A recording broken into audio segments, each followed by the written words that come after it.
Hello, English Journal readers, and welcome to our September edition of Ask Kimberly. This question, I really like it. Many people show up late for work, and they always have an excuse explaining why it's not their fault. How can our team decrease the number of people arriving late to work? Really? That's your big problem that you're writing to me about? I have to warn you. I am not a big supporter of fixed working hours, especially when it doesn't really matter to the customers or other key stakeholders. Oh sure, if you're working on a surgical team and the surgery starts at a certain time, everyone needs to be there on time. Or if you have a shop or a store that says we open at 9 a.m., your customers will be banging on the door, wondering why the doors are locked at 9:05. But there are plenty of situations where the starting time doesn't really matter. It's not based on any real business need. The only reason there's a fixed start time to the workday is that's how we've always done it. Well, even worse, working hours often have no logical connection to any needs of the customers or the business and makes no sense to the employees. So if you really want to make an improvement, here's how you can increase commitment and accountability and put some sensible solutions in place. Tradition, it's just not a good enough reason to have a fixed starting time. Individual situations vary. Things happen. Unpredictable things, like trains being late, kids getting sick, or having an accident on the highway. Here is my advice in 2 words: be flexible. If you do want to create more clear working hours, here's a way to do it. People will support what they help create. So if you feel there are business needs for fixed working hours, get your people together and discuss the business needs. Focus on the customers. Focus on other teams that need to talk with you. Focus on the business reasons why there's a certain starting time.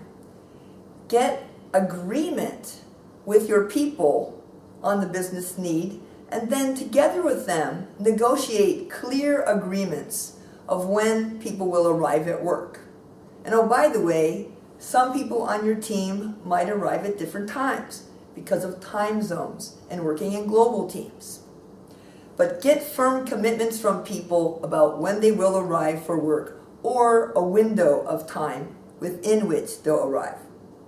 Also, agree together on enforceable consequences for being late. Maybe they have to pitch in some money into a fund for a Christmas party or Bone and Kai. And please do hold people accountable for their agreements if they show up late. I really like the idea of putting money into a bowl and keeping it for a party or some team building activity. Here's another thing to think about. What about the end of the workday?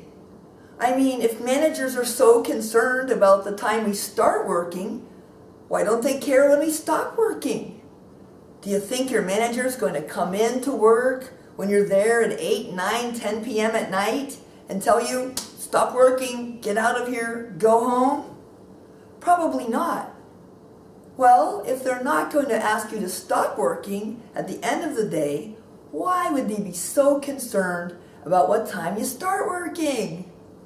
Many employees these days are working 10 hours a day at least, sometimes 12 hours a day. And oh, we all have smartphones, tablets, portable computers, laptops. So we're working around the clock.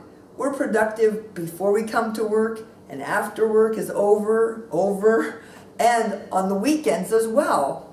So people are working plenty of hours. Without any negative impact to the business results, many organizations can afford to be much more flexible on their starting time. Guess what would happen if we were more flexible on starting time?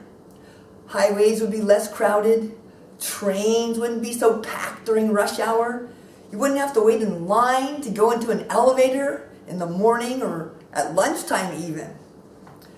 You might even start creating something called a results-only work environment, ROWE.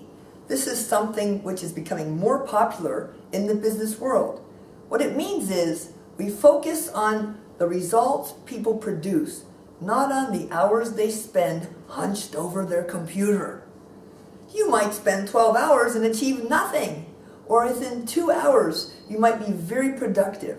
Results-only work environments only care about the results. Another thing you're going to find is trusting your people is going to be way better than watching them and keeping track on a little spreadsheet of how many times they're late for work. When you trust people, they tend to live up to that standard. What you want to do is create a culture of accountability where people feel that they need to make and keep commitments to themselves, to each other, to their teams, not just to their manager, not just because they're afraid of you. Culture of accountability has been proven to create better results than command and control. Relax, be a little more flexible, do the experiment, and see if it works for you.